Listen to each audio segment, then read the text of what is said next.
Hey guys, this video is going to be done a little bit different than all the other ones that we've been doing. First of all, Liberty is super slammed where she's at, working there in Seward, and with her coffee shop. It's amazing. It's good, but she's super busy, and so we were going to go ahead and kind of do like Zoom and then edit those videos and put them on here, and that way we could be doing this together. But right now that does not seem to be quite an option, so you're gonna have to deal with me, just me. But I can be funny and interesting and tell stories and stuff. So first of all, my name is April, by the way. I should probably say that. So I am happy that you guys are here and happy that you're watching this. I really appreciate it a lot. Liberty and I both appreciate all the support that we've been getting, and it means a lot to us as we're trying to get this message out about the things going on in the prison system, things going on outside of the prison system that just have to do with ex-prisoners, people in there right now, just different things, the changes that need to take place. So as you guys know, and you're just gonna have to bear with me, my office is in my bedroom, but it's really nice because I'm able to work in here, and it's quiet, it's light. It also has a view of the pool, so I can be like, ooh, I gotta get my stuff done so I can go out and get in the pool. But yeah,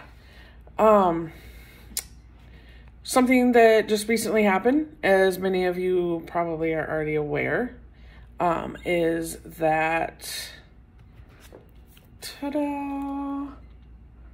Our book came out. I hope that that is not backwards to you guys on the screen. If it is, I'm sorry. It's Our Prison Story. A prisoner, former correctional officer, and crime victim unite for restorative justice in Americans' prisons. This is by me, April McCarty. Nicholas Showers Glover, who is still serving his sentence for murder in the prison in Alaska, and Liberty Miller, who was a volunteer at the prison and decided to share her story and put it in the book also. So we're super happy to have gotten this done and published on Amazon. Of course, in the description below, I will put the link to the Amazon site. Looks like some other book companies are picking it up, so that makes me really happy. So yeah, we're excited about this.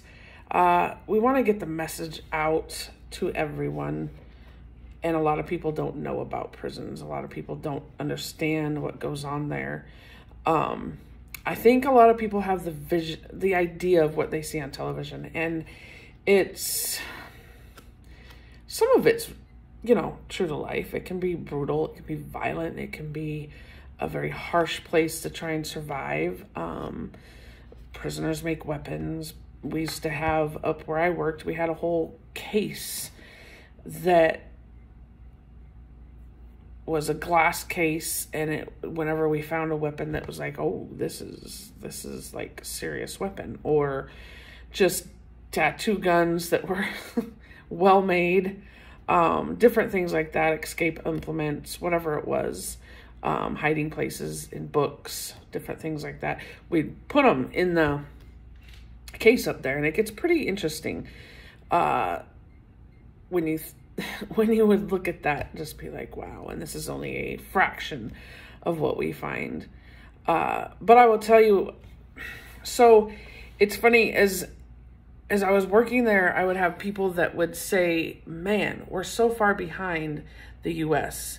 Why doesn't Alaska catch up? Why doesn't Alaska figure it out and become harsher on these guys?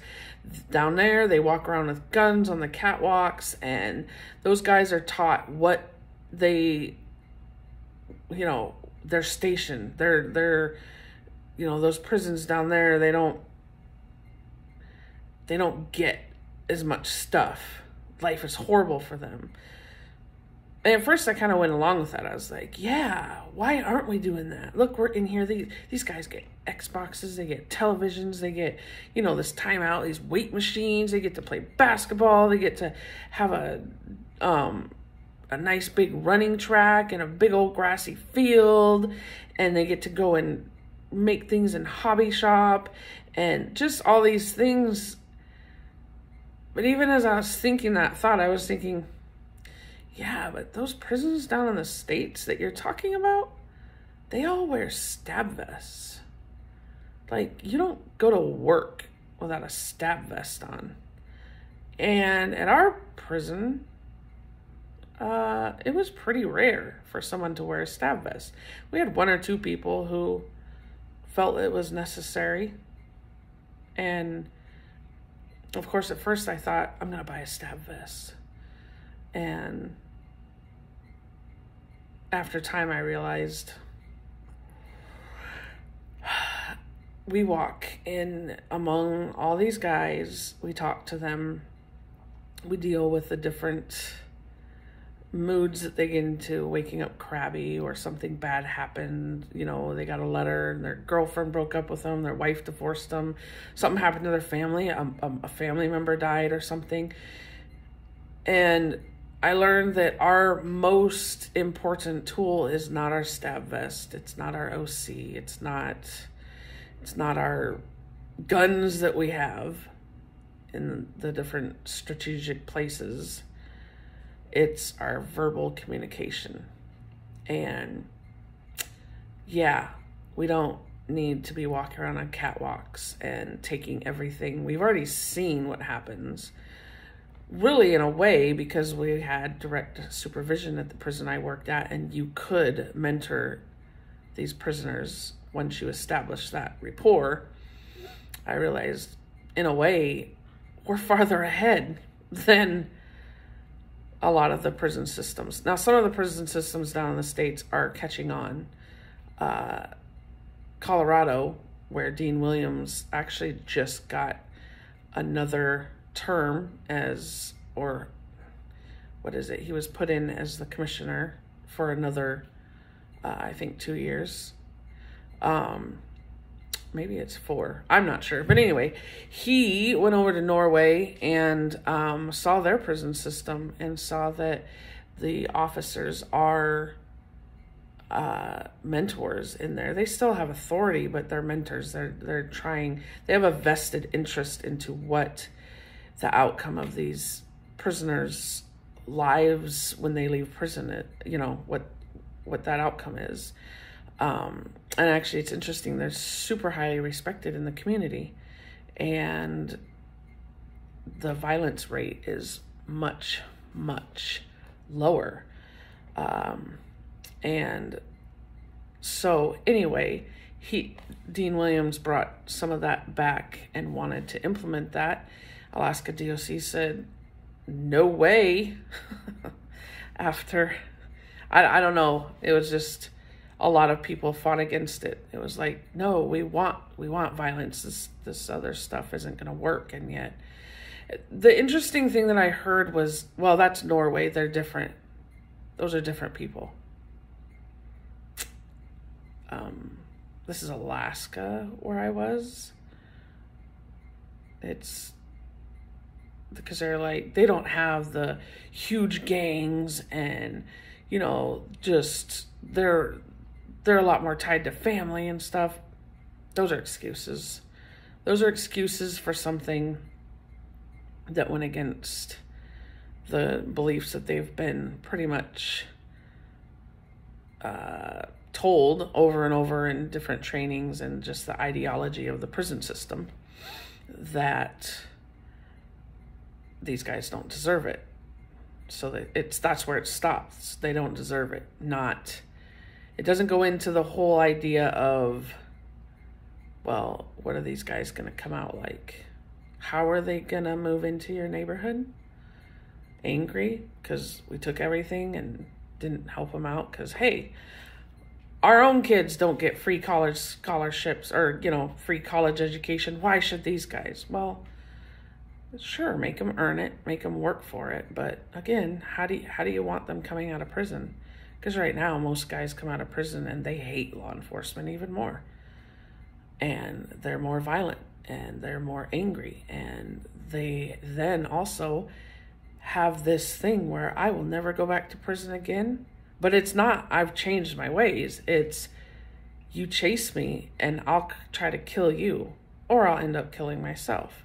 And for some officers, oh, good riddance. But that doesn't solve the problem because there's many more like those people. So you end up with society becoming more and more infiltrated with these angry, hating authority, hating law enforcement, racist, because you just can't get around the fact that your normal prison system encourages racism, whether or not they do it on purpose or not. It's, nope, you have to join up with your same color. I gotta get my swastikas. I gotta hate white people. I gotta hate black people. I gotta hate Hispanic people. I gotta hate, whatever. It's ridiculous. And yet we think prison is where we go and send these people to reform them. And many prisons, there's no reforming. They're actually making them worse. So this is why we wrote the book that we wrote, is because we saw what happened. We saw what happened when you took things a different route, when you saw the fact that these were human beings. And again, there's people who say, well, not everybody's going to change. Yes, I know that. Liberty knows that. Nick knows that. But the thing is that most can. And I mean, why not put the effort into those? We've seen it. We saw. I had a guy on Facebook just the other day, yesterday, no, maybe it was the day before. Anyway, very, very recently, who is getting his swastika tattoo covered up. And it took him 2 years after being out of prison to get his life back on track. But he has pretty much left his old friends behind, the gang behind. He realized he was not headed to the life he wanted to.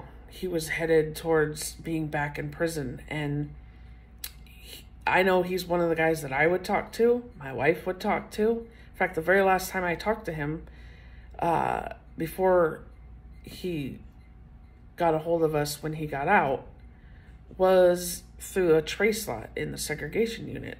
And I could tell he was not happy with where he was at all. Yeah, for the moment, this is exciting. I just was part of a riot. I just caused a bunch of mayhem, or I just, whatever. I don't even know his role in it, if he had an active role in it. But I know this, that quickly went away. And then there he was contemplating his future, and he got out, and he knew he had our support. And there's a couple other COs that are like, hey, you're doing a good job. We believe you can do this. And some tools. And he made those changes. And now he's, like I said, getting those tattoos covered. And if that doesn't tell you about the power of knowing that people care, of allowing the prison system to have mentorship rather than just dictatorship, in a sense. You're going to be stuck with the same thing that's been going on for years and years. Your prisons are going to keep overcrowding. You get to pay your tax dollars to building new ones, your tax dollars to funding the paychecks for the officers, the tax dollars that go to the hospital bills for prisoners who get in fights or hurt each other or stab each other or whatever it is. You get to keep paying for all of that. millions and millions and millions and millions of dollars. Or you can put some money towards programming, real, true programming, where people care, where people have that vested interest in these human beings, men, women. Many of them come from broken homes, some of them from great homes. And no, you will not fix all of them. They have to want to change. But they're sure not going to want to change from someone who treats them like crap, from someone who looks at them like they're a bug on their shoe. So, yes, we want this book to get out to as many people as possible so that they can see the transformations that can come about. And actually, in many ways, in some ways it's going to be difficult because you're going to have to change a whole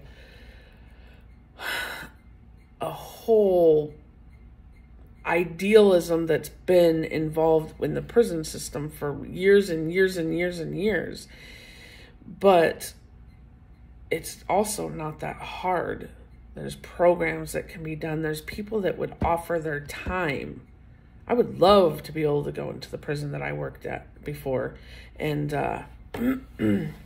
do mentorship classes, do some motivational classes, reach out and get some people that would be willing to donate business classes and things like that. I would love to do that. Right now, I can't.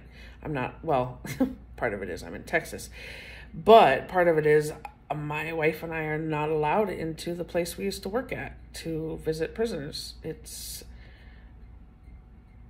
sad because it saddens me because that whole disbelief of everyone not trusting anyone then goes to where you won't even trust the people that are trying to help you. So, that is what it is right now. So we are going about it other ways with this book, with, in any other way that we can help out and get our message out there. So if you guys I would love it if you guys would take a look at the book, post it on your pages, on your Facebook pages, on your Instagram, things like that. Help us get this message out there. It's important. It affects all of us. There's those people who feel like it doesn't really affect all of us, that it affects just people that have loved ones in prison or just people that live in bad neighborhoods, and it doesn't. It spreads out all over the place. So we can do something about that, and that is first getting the message out there that there's a way to fix this. It doesn't need to be this ongoing problem that we just keep throwing money at. So I also just wanted to say real quick, we are loving Texas. I know, big topic change, but we're loving Texas. As I said, we have a pool. Oops, I gotta turn the right way. We have a pool. It's hot. It's like 90 something degrees here, and they said it would feel like 108. It kind of does. And this has become our really good friend. It's probably all backwards, but it's Benadryl. Oh, and upside down. Benadryl itch relief stick. These are great because the mosquitoes here, they like Alaskan blood. So yeah, we've had to use this a lot lately. But yeah, we are loving the heat. People think we're crazy. We love the humidity. And it feels like there's more energy in the humid air than the hot blasting furnace air. So we're happy. The only thing we're not really happy about are the bugs, but we have bug people that come and spray. So, and yeah, we have these cool jumping spiders though. They're pretty amazing. My wife hates them. She doesn't even like it when I talk about them, so she probably won't watch this part, but they're these little spiders, and their eyes look like they're fiber optic blue eyes. They almost look like they move. It's crazy, and I want to look at one really up close, but I have to find out. I don't think they bite. because I think they're too small or something. I don't know. I'm going to have to find out because those little gnats that bite are small and they certainly bite. Maybe they're not biting. Maybe they're poking. I don't know. Anyway, we're happy here. Yeah, let us know what you think of what we're doing here in the comments, and give us some topics that you would like to hear us talk about. I have a whole bunch of stories and a whole bunch of things that we want to talk about. Right now, we're in a little bit of waiting to see when Liberty can come back on. It might be September, so you might just be dealing with me for a while. But yeah, let us know what you think. I'm going to put the link to the book in the description, the link to our Facebook, the link to our Instagram. And we would love it if you would support us by putting those links also on your Facebook pages and getting this message out. All right, thanks again. And yeah, enjoy yourself and take care.